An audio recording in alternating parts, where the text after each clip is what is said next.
We have a question from Anthony. First, let me start by saying I'm not looking for medical advice. Thank you, Anthony. It's very important. I'm going to be 62 relatively soon. You're a mere child. And an effort to do some sort of workout exercise at least 6 days a week. I'm there with you. I have diagnosed hip bursitis for going on 3 to 4 years now, and it's getting progressively worse. I would like to hear all about your experiences with hip replacement, from the symptoms, treatments, decision to get one, how you chose your doctor, the operation itself, as the recovery and rehab. That's a lot of questions. I have just recently subscribed to your workout programs I'm looking forward to using with the somewhat limited equipment I have at home to continue to stay in good shape. Thank you. Well, first thing, and Anthony, I can only tell you that I was born with a condition called pistol grip hips. And according to my doctor, the day I was born, basically I was destined for a double hip replacements, total hip replacements.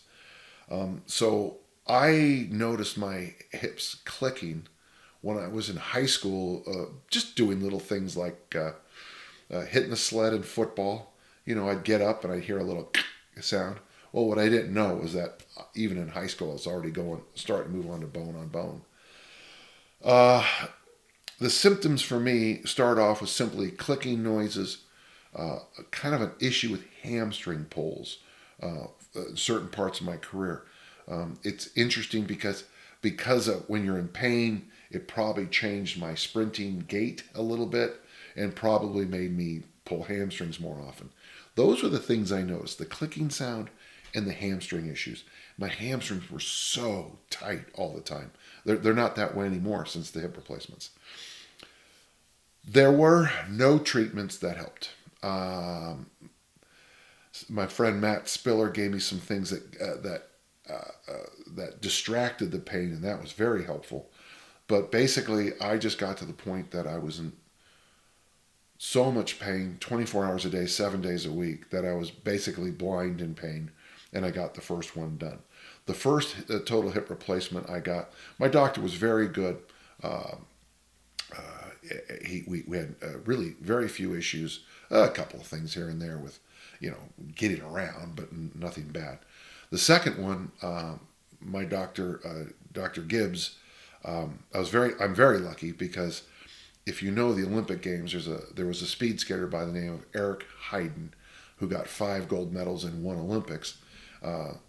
I go to the Heiden Orthopedic Clinic, so when I go to get my hips done, I'm in a room full of, there's athletes in there, there's hockey players, there's people.